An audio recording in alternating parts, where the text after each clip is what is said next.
इस वक्त हमें ज्वाइन कर लिया है sports editor Express News Zahid Maqsood sahab ने। जाहिद साहब, कुछ देर पहले तो बात यही हो रही थी कि पाकिस्तान को के पास 5 विकेटें थीं और इंग्लैंड की पोजीशन भी हमें नज़र आ रहा था। दोनों टीमें किसी वक्त भी मैच जो है किसी तरफ जा, इनिंग्स तो बड़ी मायूस कुन रही। आपके ख्याल में क्या वजूहात है पाकिस्तान की शिकस्त की?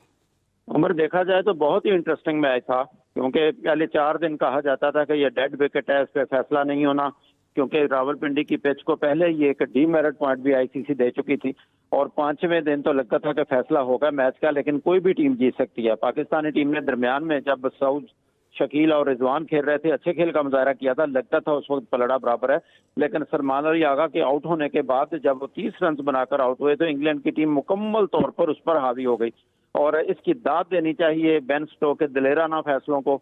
उन्होंने जो इनिंग्स डिक्लेयर की थी 342 रन पर, बहुत ही दिलेरी का फैसला था और ये भी कहा जाता है कि किस्मत भी दिलेरों का ही साथ देती है। तो पाकिस्तानी टीम, लगता था एक मौके पर जब रिजवान और सऊद शकील थे कि शायद फतह के लिए जाना चाह रहे हैं, रिजवान अच्छा खेल रहे थे, लेकिन रिजवान के आउट होने के बाद पाकिस्तानी टीम डरा की तरफ जा रही थी। अब बात ये नहीं थी कि ओवर्स कितने बाकी हैं, अब क्योंकि पिंडी की जो पिच है या पिंडी का जो वेदर है, पिछले 4 दिनों में वो ओवर्स पूरे नहीं हो रहे थे, 15 ओवर तकरीबन डेली कम होते थे। लगता था ये शायद कम रोशनी की वजह से अंपायर्स मैच को रोक दें और बेन स्टोक्स और उनकी टीम की पूरी कोशिश थी कि तमाम खिलाड़ियों को आउट कर सकें। इस तरह से 268 रन पर पाकिस्तानी टीम आउट हो गई। आखिरी जो प्लेयर था पाकिस्तान का, मोहम्मद अली, जिनका डेब्यू है, नसीम शाह, उन्होंने बहुत कोशिश की कि मैच को ड्रा की तरफ ले जाएं। 8 ओवर्स और 3 गेंदों तक वो उनकी डिफरेंट बॉलिंग जो थी, बेन स्टोक्स की, जैम एंडरसन की, जैक लीच की।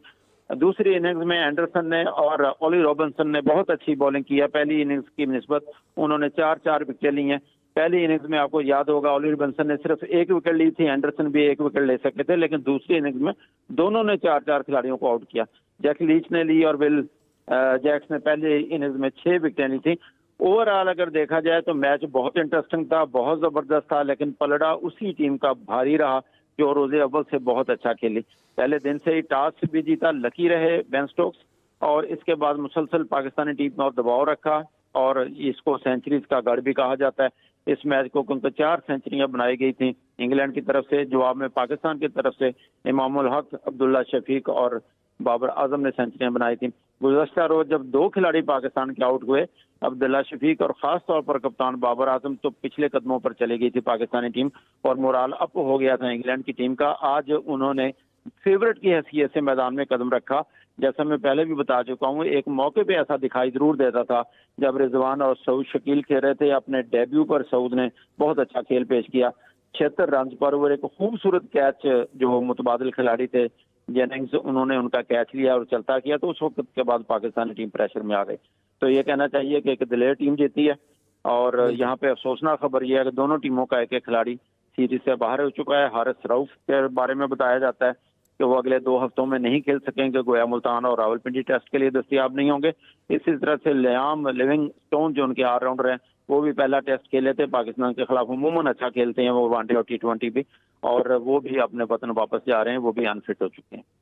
बिल्कुल जाहिद साहब, आपने ठीक कहा कि इंग्लैंड की टीम ने मैच के आगाज़ से ही बड़ी जारहाना अंदाज अपनाया हुआ था और ख़ासतौर पर जो इनिंग्स डिक्लेयर करने का फ़ैसला, वो भी दलेराना उनका फ़ैसला था। इस पूरे मैच में हम देख रहे हैं कि ख़ासतौर पर आज के दिन की अगर बात की जाए तो पाकिस्तानी जो खिलाड़ी हैं वो अपनी विकेट बचाने की कोशिश में थे, स्कोर नहीं कर रहे थे, और जिस तरह से इंग्लैंड ने फील्डिंग लगाई थी तो इससे प्रेशर में आकर तो कोई भी आउट हो सकता है। फिर नहीं, बेन स्टोक्स ने उम्दा कप्तान किया है। जिस मौके पे उनको प्रेशर की जरूरत थी, आपको याद होगा, देखा होगा आपने कि एंड पे जाके तो उन्होंने 10 जो फील्डर थे वो बिल्कुल बैट्समैन के बिल्कुल ऊपर खड़े किए हुए थे, एक बॉलर का।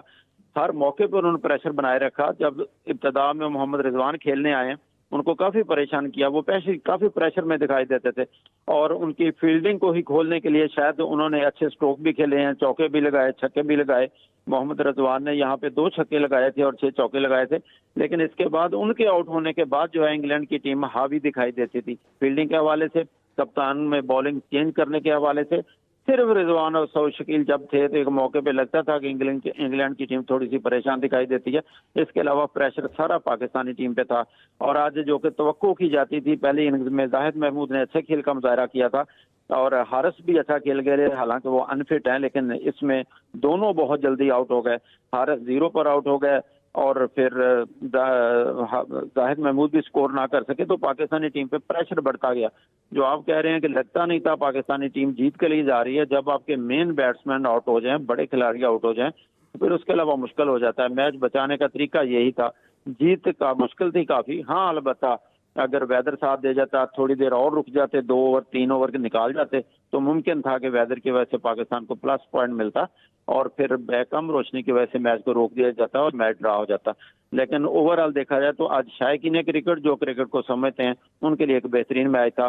फतह और शिकस्त से हटकर अगर देखा जाए तो कुमता मैच था, जिसका जो है आज 30 तक ये इल्म नहीं था कि कौन सी टीम जीतेगी। फिर उसके बाद इंग्लैंड की टीम हावी होती चली गई।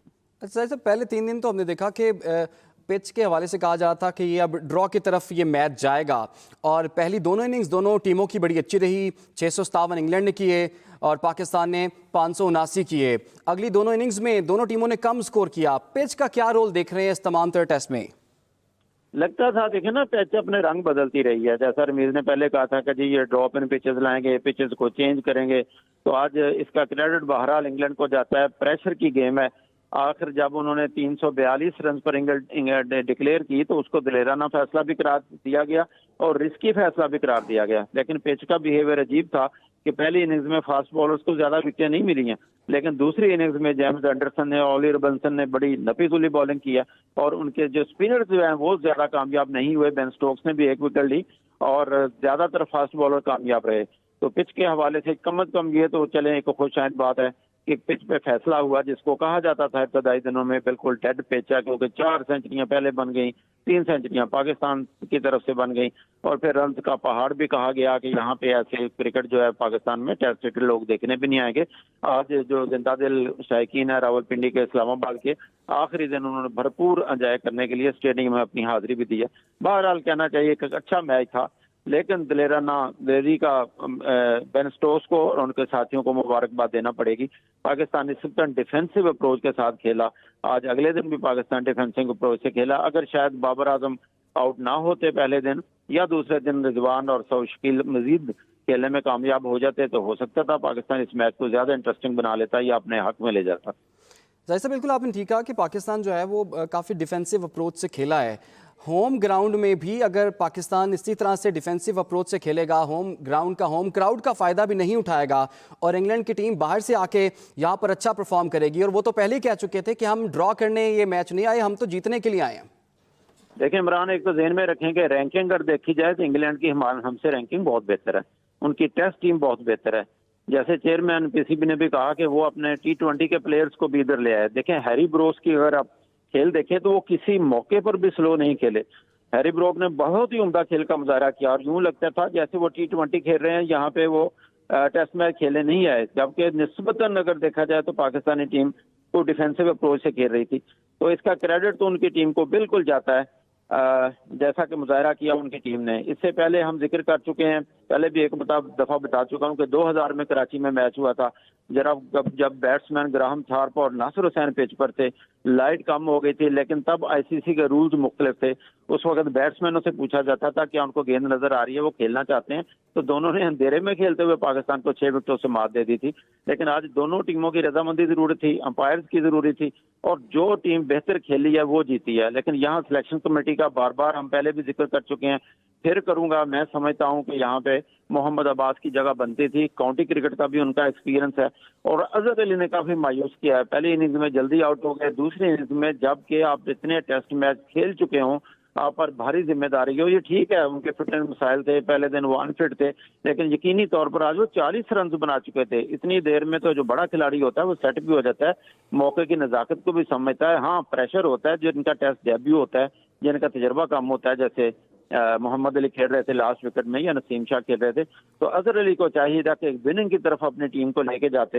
अजहर अली आउट हुए हैं तो एक ही तरह से बाद में जाहिद महमूद ने भी कैच दे दिया, तो ये अफसोसनाक था और इनको सिलेक्शन का म्यार थोड़ा सा बेहतर करना होगा। बदकिस्मती कह लें कि हारिस रऊफ को डेब्यू टेस्ट कैप दी गई है, वो अनफिट हो गया, सिर्फ पहली इनिंग्स में 13 ओवर करा सके। ओवरऑल देखा जाए इस टेस्ट में टॉस से जीतने से लेकर हारिस रऊफ के अनफिट होने तक और किस्मत भी साथ रही बेन स्टोक्स के, फिर वही कहूंगा कि दिलेरी का ही साथ देती है शायद किस्मत भी। तो जाहिद साहब 343 रन का हदफ आपके ख्याल में क्या बहुत मुश्किल हदफ था या आसान हदफ था? जैसा भी हदफ था, लेकिन पाकिस्तान को तो परफॉर्म करना ही था, लेकिन 268 रन पाकिस्तान की टीम कर सकी। आपको नहीं लगता कि अगर ये प्रॉपर तरीके से अगर टेल एंडर्स परफॉर्म कर लेते तो ये हदफ पाकिस्तान के लिए कदरे आसान हो जाता? फिर टेल एंडर्स का मैच दिलवाना मुश्किल हो जाता है इमरान। जैसा कि कल वनडे मैच में आप 10वीं विकेट पर बांग्लादेश ने इंडिया को शिकस्त दिया वनडे मैच में, लेकिन टेस्ट मैच में टेल एंडर्स से ज्यादा उन्होंने तो फिर भी अपना रोल प्ले कर दिया और पहली इनिंग्स में हमारे टेल एंडर्स ने अच्छे खेल का मुजाहरा किया जी था। जी। असल तो यह था कि दूसरी इनिंग में सेंचुरी मेकर अब्दुल्ला शफीक जो सिर्फ 6 रन बनाकर आउट हो गए। फिर इमामुल हक जो है कल 43 पर खेल रहे थे, सिर्फ आज 5 रन का इजाफा कर सके, जबकि तवक्को की जाती थी जब बैट्समैन नेक्स्ट डे आता है तो एक नई इनिंग्स का आगाज करता है। फिर खास तौर पर बाबर आजम जो है सिर्फ 4 रन बना सके, इसलिए जो हमारे इब्तदाई बैट्समैन थे, टेल की हाँ, बिल्कुल मायूस कारकर्दगी, और इंग्लैंड ने पाकिस्तान को 74 रन से शिकस्त दे दी। बहुत शुक्रिया आपका जाहिद मकसूद साहब।